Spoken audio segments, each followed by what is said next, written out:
नमस्कार दोस्तों, simplified GS English के YouTube चैनल में मैं आपका दोस्त संजय आप सभी का बहुत बहुत स्वागत करता हूं।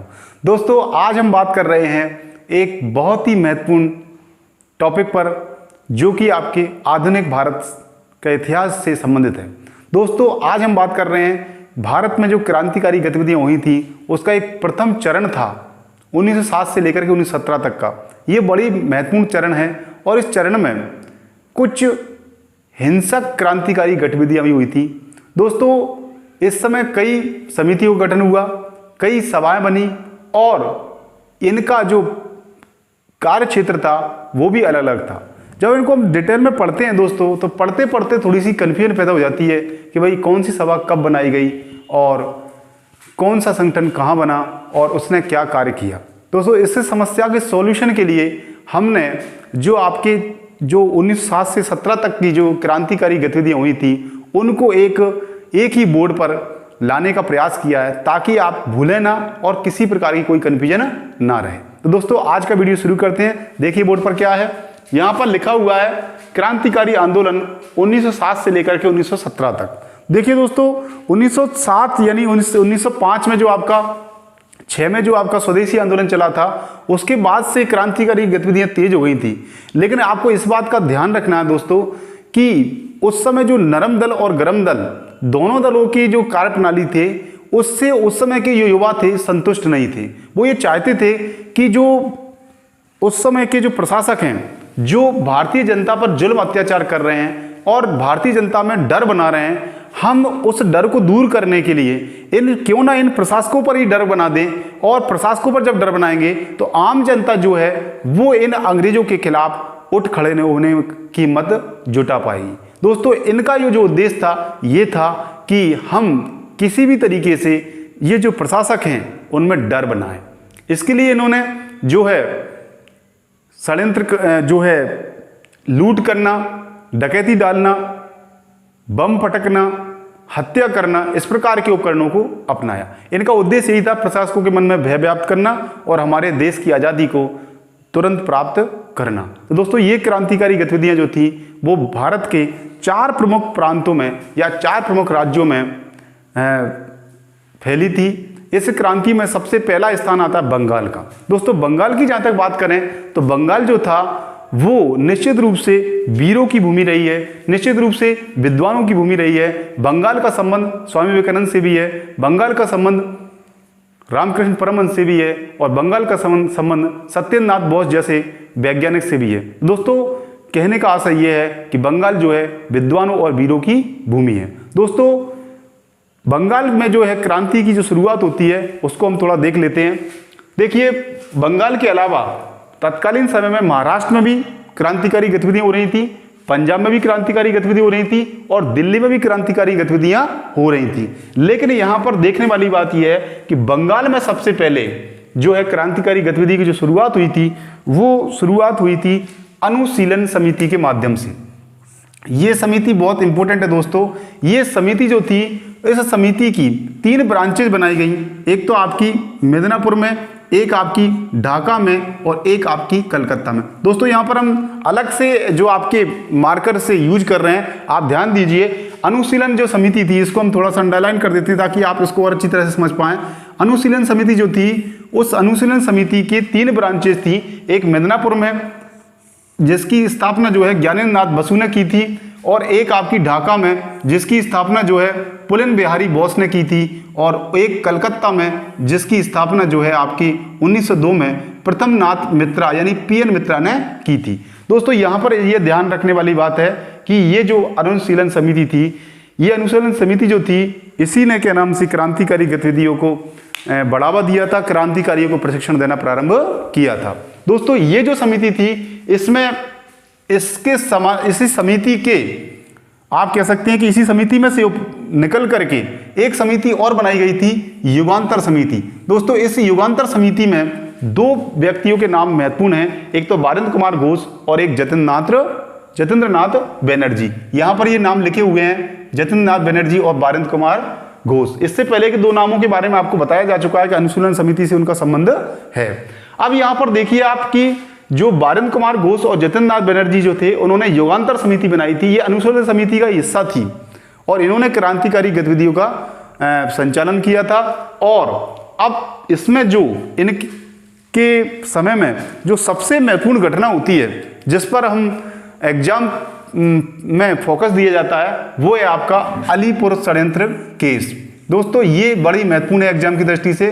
अलीपुर षड्यंत्र केस जो था वो क्या नाम से आप देखिए, तो यहां पर समझ लीजिए, अप्रैल 1908 में खुदीराम बोस, प्रफुल्ल कुमार चाकी ने बंगाल में मुजफ्फरपुर के न्यायाधीश किंग्सफोर्ड की बग्गी पर बम फेंक दिया और इसके कारण से इन पर केस चलाया गया। और केस चलाने पर जो प्रफुल्ल कुमार चाकी थे, उन्होंने तो दोस्तों आत्महत्या कर ली और खुदीराम बोस को फांसी दे दी गई। ध्यान दीजिए दोस्तों, सबसे कम उम्र में अगर किसी क्रांतिकारियों को फांसी दी गई थी तो वो व्यक्ति का नाम है खुदीराम बोस। कभी कभी एग्जाम में ये आ भी जाता है। तो दोस्तों यहाँ पर ये देख लीजिए, ये आपके जो हैं क्रांतिकारी थे, जो क्या नाम से अपने प्राणों का उत्सर्ग कर देते हैं। और इसके बाद एक और आपका इसी षड्यंत्र केस के संबंध में जो आपके रिलेटेड हैं, वो है आपका अलीपुर षड्यंत्र केस की जो बात उसमें देखने को मिलती है, वो है मानेकटोला उद्यान या कलकत्ता में। ध्यान दीजिए, मानेकटोला उद्यान या कलकत्ता में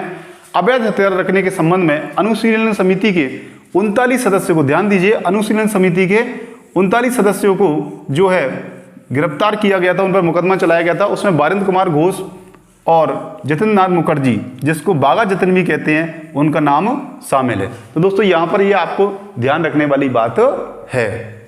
यहाँ पर आप देख पा रहे हैं कि जो बारिंद्र कुमार घोष है, उनको जो है जेल की सजा हो जाती है। और आपको ये फैक्ट और बता देते हैं कि अरविंद कुमार घोष के ही भाई हैं। अरविंद घोष जो आपके महर्षि अरविंदो के नाम से जाने जाते हैं, उनके ये भाई हैं। और बारिंद्र कुमार घोष को जो है सेल्युलर जेल अंडमान में गिरफ्तार करके भेज दिया जाता है, लेकिन वहाँ से वो भाग छूटते हैं। और इसके बाद जब पूना में आपका बालोसर का युद्ध चल रहा था, तो ये जतिन नाथ मुखर्जी यानी बागा जतिन के साथ फिर गिरफ्तार हो जाते हैं और 5 साल तक इनको एकांतवास जो है उसकी सज़ा दी जाती है। और उसके बाद उनको रिहा कर दिया जाता है। और उसके बाद में जाकर के ये पत्रकार की भूमिका में रहते हैं। और इसके बाद अरविंद घोष जिन्होंने कि पांडिचेरी में महर्षि अरविंद जी जो हैं, उन्होंने पांडिचेरी में आश्रम बनाया था, उस आश्रम में ये चले जाते हैं और वहाँ पर ये फिर इसके बाद अपना धार्मिक जीवन व्यतीत करते हैं। इन्होंने आध्यात्मिकता को भी अपना समय दिया था। दोस्तों ये कहानी है आपके बंगाल के क्रांतिकारियों की। अब बात करते हैं महाराष्ट्र की। दोस्तों महाराष्ट्र की बात करें तो वहाँ पर सबसे पहले अगर किसी ने शुरुआत की थी तो वो नाम है वासुदेव बलवंत फड़के। दोस्तों वैसे भी बलवंत फड़के नाम से ही आप समझ जाइए कि ये जो है नाम बड़ा डेंजरस है। शुरुआत तो इन्होंने की होगी, आप इस तरह से इसको याद रख सकते हैं। वासुदेव बलवंत फड़के नाम से ये इन्होंने रामोसी कृषक दल, ध्यान दीजिए, रामोसी कृषक दल नाम से एक संगठन बनाया था, जिसमें आपके जो है कोली और धींगड़ा और आपके रामोसी जाति, भील जाति के जो लोग थे, उनका मिलकर के उन्होंने संगठन बनाया। और इनका उद्देश्य ये था कि संचार लाइनों को काटना, लूट खसोट करना और उस पैसे से विशेषकर ये जो जमींदार लोग थे उनको लूटते थे और अंग्रेज जमींदार होते थे उनको लूटते थे। और उस पैसे का फिर क्या नाम थे, क्रांतिकारियों के लिए मदद करना इनका ये कार्यक्रम रहता था। लेकिन 1890 ईस्वी में इसका दमन कर दिया गया। दोस्तों इसके बाद एक बड़ा नाम आता है बाल गंगाधर तिलक का। यहाँ पर देखिए एक और नाम आता है बाल गंगाधर तिलक का। ये बाल गंगाधर तिलक जो है, इन्होंने अपने मराठा और केसरी नाम से जो है इन्होंने समाचार पत्र प्रकाशित किए, जिनसे क्रांतिकारी विचारों का प्रसार किया। और इन्होंने इसके अलावा गणपति और शिवाजी नाम से इन्होंने उत्सवों का आयोजन किया। महाराष्ट्र में एक जो है क्रांतिकारियों को प्रेरित करने के लिए ये उन्होंने उपकरण अपनाए थे। दोस्तों इनके ही शिष्य जो थे वो आपके चापेकर बंधु थे। दोस्तों चापेकर बंधु जो 3 भाई थे, एक आपके दामोदर चापेकर, बालकृष्ण चापेकर और हरि चापेकर। दोस्तों यहाँ पर ये इंपॉर्टेंट बात आ जाती है 1897 में, ध्यान दीजिए यहाँ पर डेट पर, 1897 में प्लेग कमिश्नर रेंड और आयस्ट की इन लोगों ने, चापेकर बंधुओं ने हत्या कर दी। ये जो है एक इंपॉर्टेंट घटनाक्रम होता है आपका रिवोल्यूशनरी जो आपका मूवमेंट देखते हैं उसमें। और 1897 में जब प्लेग कमिश्नर रेंड और आयस्ट की हत्या कर दी गई तो फिर इनको जेल की सजा हुई। दोस्तों जेल की जब सजा हुई, क्षमा करें, जब 1897 में ब्लैक कमिश्नर रैंड और अरेस्ट की इन्होंने हत्या की थी। इसके बाद ये भाग खड़े हुए थे, लेकिन जो है इन पर काफ़ी इनाम राशि घोषित की गई थी और काफ़ी इनाम राशि घोषित करने के कारण जो द्रविड़ बंधु थे, जिनका नाम था रामचंद्र द्रविड़ और शंकर द्रविड़, उन्होंने क्या नाम से जो है अंग्रेजों को सूचना दे दी कि ये कहाँ छिपे हुए हैं और उनकी गवाही पर ये क्या नाम से गिरफ्तार कर लिए गए।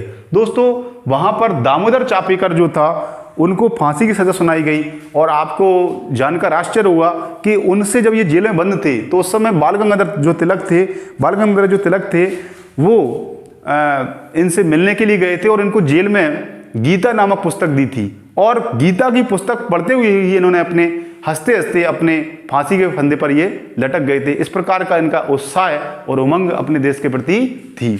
इसके बाद जो है बालकृष्ण चापेकर जो थे वो जो है गिरफ्तार नहीं हो पाए थे दोस्तों, और इस वजह से बालकृष्ण चापेकर जो थे वो गिरफ्तार नहीं हो पाए थे, तो अंग्रेजों ने उनके घर वालों को यातना देना शुरू कर दिया और घर वालों को यातना अधिक ना दे, इस कारण से खुद इन्होंने बालकृष्ण चापेकर ने सरेंडर कर दिया और सरेंडर करने के बाद जो है इनके एक और भाई जो आपको मैंने बताया था हरि चापेकर जो थे, उन्होंने जो द्रविड़ बंधु थे जिन्होंने इनकी गवाही जिन्होंने इनको पकड़वाया था उनकी हत्या कर दी और इसके बाद बालकृष्ण चापेकर और हरि चापेकर दोनों को गिरफ्तार कर लिया गया और दोनों को जो है फांसी की सजा दे दी गई। तो दोस्तों इस प्रकार से ये घटनाक्रम होता है और देखिए तीन भाइयों ने किस प्रकार से अपने प्राणों का बलिदान दे दिया। फिर आता है आपका नासिक षड्यंत्र केस। दोस्तों यहाँ पर ये जो नासिक षड्यंत्र केस है उसकी महत्वपूर्ण बात जो आपको बताना चाहूंगा वो ये अभिनव भारत, जिसका गठन जो है 1904 में किया गया था दोस्तों, उस सभा के सदस्य अनंत लक्ष्मण कानेरे। अब ध्यान देने योग्य बात है कि तीन व्यक्ति जो थे उन्होंने जो तत्कालीन जो नासिक के कलेक्टर जैक्सन थे उनकी हत्या का जो है षड्यंत्र रचा था। दोस्तों यहाँ पर एक बात बताने वाली बात है कि जो आपके सावरकर बंधु थे दोनों, वीडी सावरकर और आपके गणेश वासुदेव बीडी सावरकर यानी आपके वीर सावरकर जिनको आप कहते हैं, विनायक दामोदर सावरकर और आपके जीडी सावरकर यानी गणेश दामोदर जो है सावरकर जो थे, ये इनकी जो समाचार पत्रों के माध्यम से लोगों को जन जागरूक जो कर रहे थे, जो लोगों को क्रांति के लिए प्रोत्साहित कर रहे थे, उस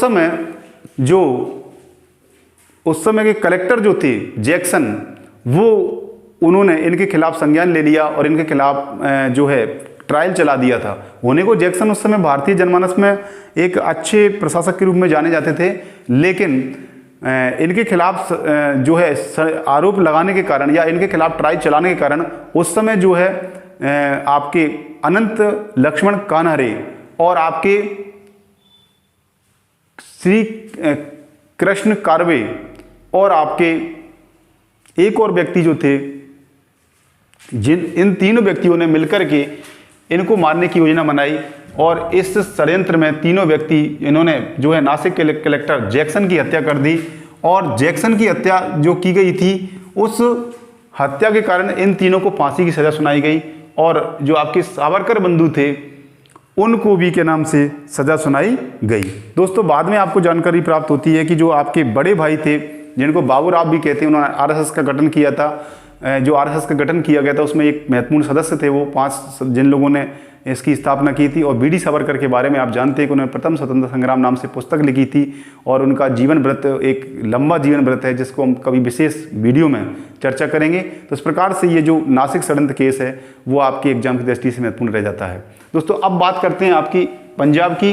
तो वहाँ पर जो है भू राजस्व के करों में वृद्धि, जमींदारों के अत्याचार के कारण जो है क्रांतिकारी गतिविधियों को बढ़ावा मिला। वहाँ पर लाला लाजपत राय जो थे उन्होंने इस क्रांति की शुरुआत की थी और भगत सिंह जो के चाचा अजीत सिंह जो थे उन्होंने भी लाला लाजपत राय के साथ मिलकर के क्रांतिकारी गतिविधियों को आगे बढ़ाया था। दोस्तों यहाँ पर ये बात इंपॉर्टेंट है कि चाचा अजीत सिंह जो कि भगत सिंह के चाचा अजीत सिंह थे, उन्होंने पंजाबी भाषा में एक समाचार पत्र जो है समाचार पत्र पंजाबी का प्रकाशन किया था और लाहौर में अंजुमन ए मोहसिन बान ए वतन नाम से एक संगठन ही बनाया था। अजीत सिंह ने भारत माता नामक पत्री बनाया था। इसके अलावा इनका जो संगठन था अंजुमन ए मोहसिन बान ए वतन, उसमें आगा हैदर, सैयद हैदर रजा, भाई परमानंद जैसे व्यक्ति जो थे वो के नाम से सदस्य भी थे। इनके एक सदस्यों में लालचंद नाम के व्यक्ति उर्दू कवि थे, उन्होंने फलक नाम से जो है लालचंद्र उर्दू कवि थे जो फलक उपनाम से भी जाने जाते थे। 1907 में अंग्रेज सरकार द्वारा इस पर प्रतिबंध लगा दिया गया और अजीत सिंह जो थे बाद में फ्रांस चले गए। अब बात करते हैं दिल्ली की। तो दोस्तों दिल्ली जो है वो भारत की उस समय जो है राजधानी बनाई जा रही थी, जो है इससे पहले कलकत्ता राजधानी हुआ करती थी। तो दिल्ली जब राजधानी बनाई जा रही थी तो उसी समय राजधानी का जो जुलूस निकल रहा था उसमें आपके उस समय के वायसराय होर्डिंग पर के जुलूस पर जो है काफिले पर बम फेंका गया। इसमें विशेष रूप से रास बिहारी बोस और सचिन सान्याल शामिल थे। दोस्तों इसमें 13 व्यक्तियों की गिरफ्तारी हुई थी, जिसमें आपके मास्टर अमीचंद, आपके अवध बिहारी, दीनदयाल, सुल्तान चंद, हनुमत शाह, बालमुकुंद मिश्रा और बलराज शामिल थे। इनमें से कुछ को फांसी दे दी गई और कुछ को निर्वासित कर दिया गया। दोस्तों इस प्रकार से हमने जो है भारत में 1907 से लेकर के 1917 की जो क्रांतिकारी गतिविधियां हुई थी, जो थोड़ा हिंसक भी थी, उनके बारे में पढ़ा है। दोस्तों यहाँ पर आपको ध्यान रखने वाली बातें हैं कि ये जो क्रांति थी वो आपके बंगाल, आपके महाराष्ट्र और आपके पंजाब और आपके दिल्ली में केंद्रित थी। और यहाँ पर ये कुछ बातों को जो रिवाइज करने वाली बातें हैं वो ये आपको बता देते हैं कि आपकी बंगाल में जो है अनुशीलन समिति जो थी वो क्रांति का प्रमुख सूत्र था और उसी के जो है उनकी 3 ब्रांचेज में जो है उनकी जो आपको स्थापना की गई थी, जो है मिदनापुर में की गई थी, ढाका में की गई थी और आपके कलकत्ता में की गई थी। तो आपको ध्यान होना चाहिए ज्ञानेंद्र नाथ बोस और इसके अलावा आपके पुलिन दास और आपके जो है कलकत्ता में आपको मालूम होना चाहिए, कलकत्ता में आपके प्रथम नाथ मित्रा यानी पीएन मित्रा ने इसकी स्थापना की थी। तो ये आपको ये ध्यान रखना अनुशीलन समिति के बारे में। और अनुशीलन समिति जो है उसी से रिलेटेड आपका अलीपुर षड्यंत्र केस आता है और ये खुदीराम बोस और प्रफुल्ल नाथ चाकी ने जो है मुजफ्फरपुर के किंग्स फोर्ट की हत्या कर दी थी और हत्या के आरोप में जो है दोनों व्यक्तियों को फांसी की सजा सुनाई गई, जिसमें आपके प्रफुल्ल चाकी ने आत्महत्या कर ली थी और आपके खुदीराम बोस को मात्र 18 वर्ष की आयु में यानी बहुत कम उम्र में फांसी की सजा सुनाई गई। इसी से रिलेटेड जो है इसी अलीपुर षड्यंत्र केस जो है, चूंकि मुजफ्फरपुर और अलीपुर के नज़दीक की बात है, तो उसी षड्यंत्र केस में जो है आपके अनुशीलन समिति के 39 सदस्यों को गिरफ्तार कर लिया गया था। उसमें आपके बारेंद्र कुमार घोष और जतिन नाथ मुखर्जी यानी बागा जतिन का नाम महत्वपूर्ण है। और बारेंद्र कुमार घोष के बारे में आपको बताया कि बारेंद्र कुमार घोष और अरविंद घोष के भाई हैं और ये गतिविधियों में शामिल रहे थे। बाद में ये के नाम से जो है पांडिचेरी के अरविंदो आश्रम में चले गए थे और आध्यात्मिक जीवन को उन्होंने अपना आध्यात्मिक क्षेत्र में अपने जीवन को समर्पित कर दिया था। बात आती है महाराष्ट्र की, तो यहाँ पर महत्वपूर्ण जो हैं आपके वो वासुदेव बलवंत फड़के हैं, जिन्होंने इसकी शुरुआत की थी। इन्होंने रामोसी कृषक दल का गठन किया था। इसमें भील, आपकी कोली और धींगड़ा जाति के लोगों को मिला करके इन्होंने एक संगठन बनाया था, जिसका उद्देश्य था संचार लाइनों को काट देना और इसके अलावा आपके जो जमींदार, अंग्रेज जमींदार, उनको लूटना और उसके पैसे का क्रांतिकारियों के लिए उपयोग कराना। लेकिन इसको बहुत जल्द ही 1890 में इसको दमन कर दिया गया। इसके बाद एक नाम आता है बाल गंगाधर तिलक का, जो जिन्होंने आपके मराठा और केसरी और गणपति और शिवाजी उत्सव चलाए थे और उससे क्रांतिकारी गतिविधि का संचालन किया था। इसके बाद एक बड़ा नाम आता है चापेकर बंधुओं का, दामोदर चापेकर और बालकृष्ण चापेकर, जिन्होंने 1897 में ब्लैक कमिश्नर रैंड और आर्यस्ट की हत्या कर दी। दोस्तों इस हत्या के आरोप में इसकी स्टोरी आपको बता दी है कि तीनों चापेकर बंधु इलवर रहते हैं और ये तीनों ने अपने प्राणों का बलिदान दे दिया था, जिसकी लंबी स्टोरी आपको पहले बता दी जा चुकी है। इसी से रिलेटेड आपका नासिक षड्यंत्र केस है, जिसमें अभिनव भारत नाम से एक सभा थी, उसके सदस्य अनंत लक्ष्मण कानेरे ने नासिक के कलेक्टर जैक्सन की हत्या कर दी थी, क्योंकि ये सावरकर बंधु जो पत्रकारिता का कार्य कर रहे थे, जो लेख लिख रहे थे, जो अंग्रेज विरोधी गतिविधि में शामिल थे, उनके खिलाफ जैक्सन जो है वो मुकदमा चलाने की योजना बना रहे थे, मुकदमा चला भी रहे थे।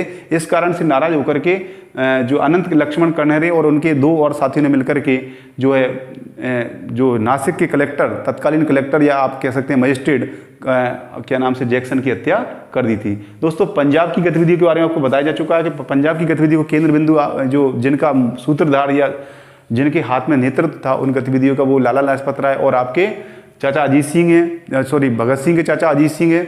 और इन्होंने जो संगठन बनाया था वो अंजुमन मौसेबान ए वतन है और इन्होंने भारत माता नामक पत्र भी प्रकाशित किया था। और इनके जो संगठन था उसमें आगा हैदर, सैयद हैदर रजा, भाई परमानंद, लालचंद्र फलक नामक लोग व्यक्ति थे। बाद में अजीत सिंह फ्रांस चले गए थे। जहाँ तक दिल्ली की बात है तो दिल्ली की जो महत्वपूर्ण घटनाक्रम है वो ये आपके 23 सितंबर 1912 को रास बिहारी बोस और सचिन सान्याल ने मिलकर के जो है लॉर्ड हार्डिंग की गाड़ी पर बम फेंक दिया था और उस काफिले पर बम फेंकने के आरोप में 13 व्यक्तियों को गिरफ्तार किया गया, जिसमें मास्टर अमीचंद, अवध बिहारी, दीनदयाल, सुचाल चंद, हमद साहब, बालमुकुश मिश्रा और बलराज शामिल थे। इनमें से कुछ को फांसी दे दी गई और कुछ को देश से निर्वासित कर दिया गया था। तो ये हमने जो बात पढ़ी है उसको दोबारा से एक बार फिर रिवाइज कर दिया दोस्तों। हमने पूरा प्रयास किया दोस्तों कि आपकी कन्फ्यूजन ना रहे। फिर भी अगर आपको कोई किसी प्रकार की क्वेरी है तो आप कमेंट सेक्शन में डाल सकते हैं दोस्तों। फिर किसी अच्छे और रोचक विचारों से उत्प्रोत वीडियो के साथ फिर हाजिर होंगे। तब तक के लिए नमस्कार। Thank you very much. Have a nice day.